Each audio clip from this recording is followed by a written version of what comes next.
Graça e paz, irmãos e irmãs, estamos mais uma vez chegando em teu lar e nesta manhã abençoada de segunda-feira, começando mais uma semana.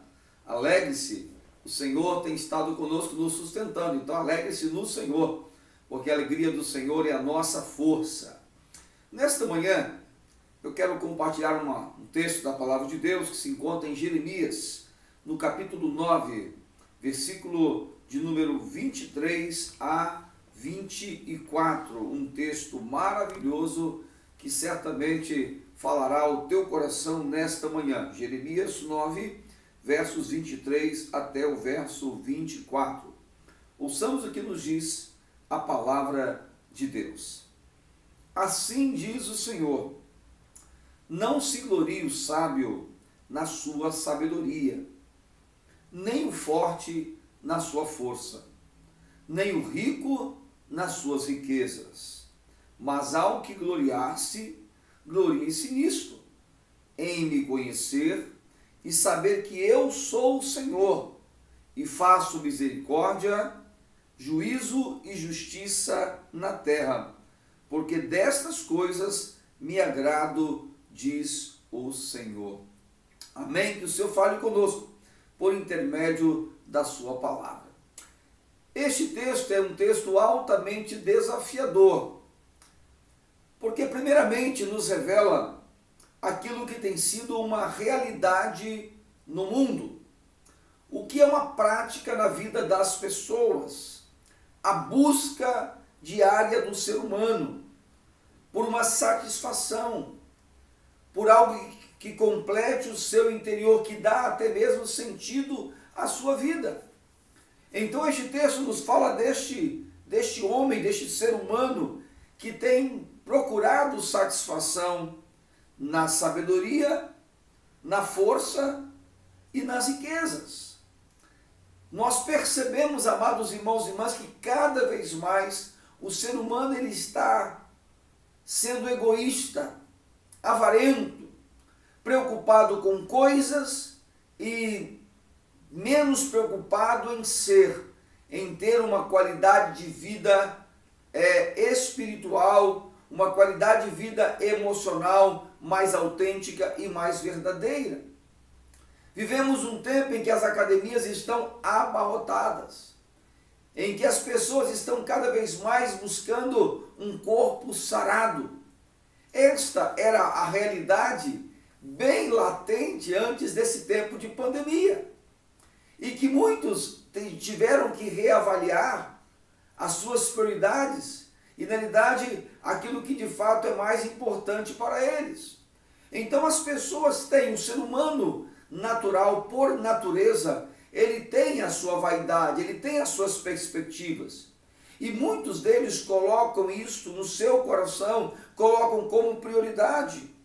Há muitas pessoas que só vivem para a busca da sabedoria intelectual. Não tem tempo para mais nada. E nesse tempo tiveram que reavaliar muitas coisas. Também aqueles que estão focados apenas em academia, num corpo sarado, num corpo escultural, e cada vez mais isso cresce. Pessoas se utilizando até de meios ilícitos e até mesmo de meios excessivos para terem um corpo que agrade a si e a pessoas que estão à sua volta.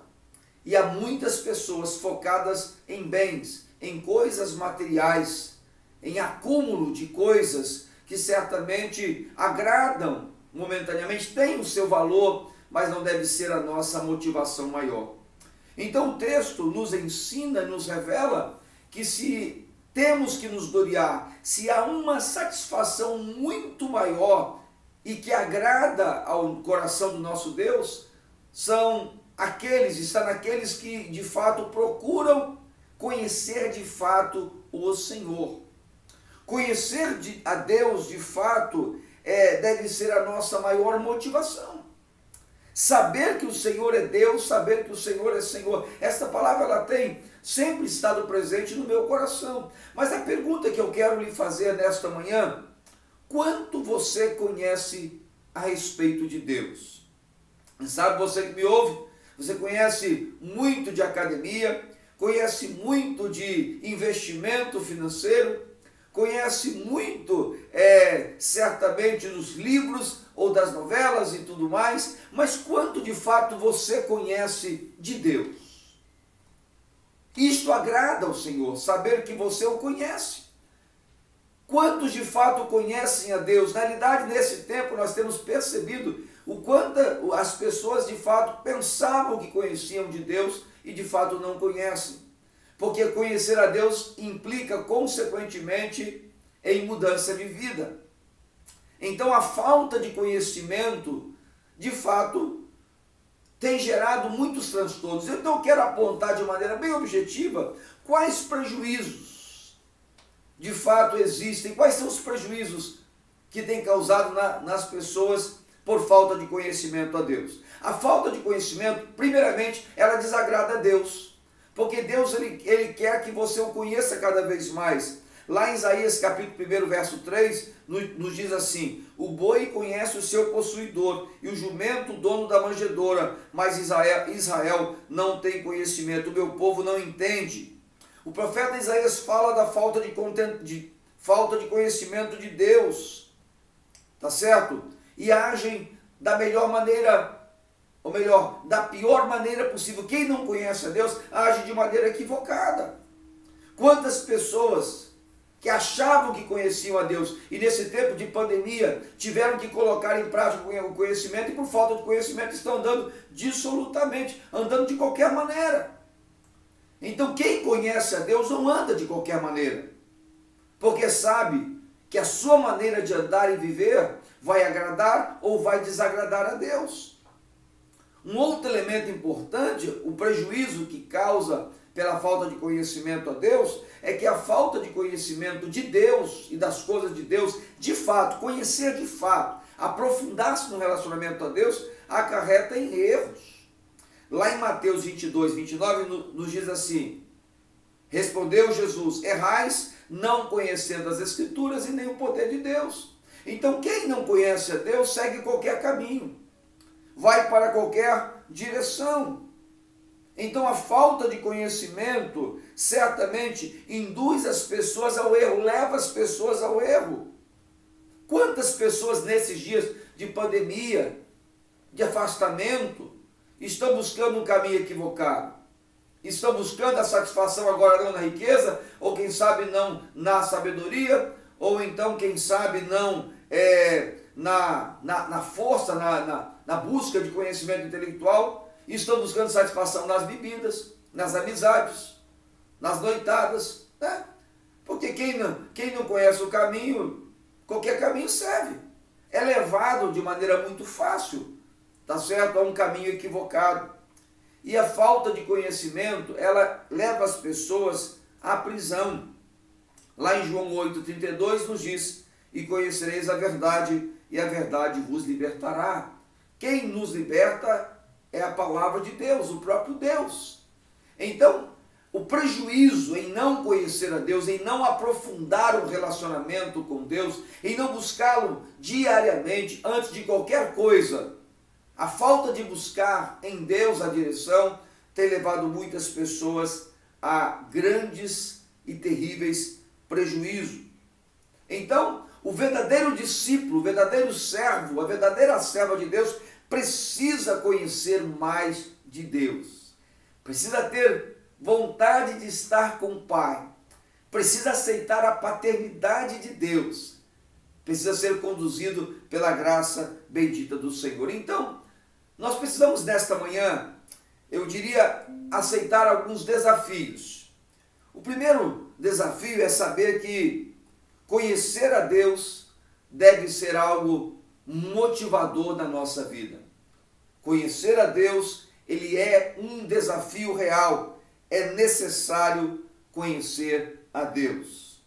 Conhecer a Deus também é algo que acontece progressivamente. Quanto mais eu me relaciono com Deus, mais eu o conhecerei. Então eu preciso desenvolver um conhecimento progressivo. Lá em Oséias, no capítulo 6, versículo 3, nos diz assim: conheçamos e prossigamos em conhecer a Deus. O próprio profeta nos enfatiza da importância de continuar relacionando-se com o Senhor. E conhecer a Deus também é um desafio prático, né? É um desafio que deve estar incorporado no nosso modo de viver, né? Quanto você investe em Deus, em estar com Deus, né? Nas devocionais, na leitura da palavra, na busca por conhecer mais o coração do Senhor. Então, amado e amada, este texto ele é muito claro e muito objetivo. Conhecer a Deus deve fazer parte da nossa prioridade. Então aqui o profeta, ele nos diz, ele recebe a palavra e nos compartilha. Se temos que nos gloriar, não nos gloriemos na sabedoria, na força, nem na riqueza. Mas se devemos nos alegrar e nos sentir completos ao conhecer e em conhecer o nosso Deus. Ele, sendo nosso Deus, certamente nós teremos uma vida bem diferente, teremos uma vida muito mais dinâmica, alegre e vitoriosa.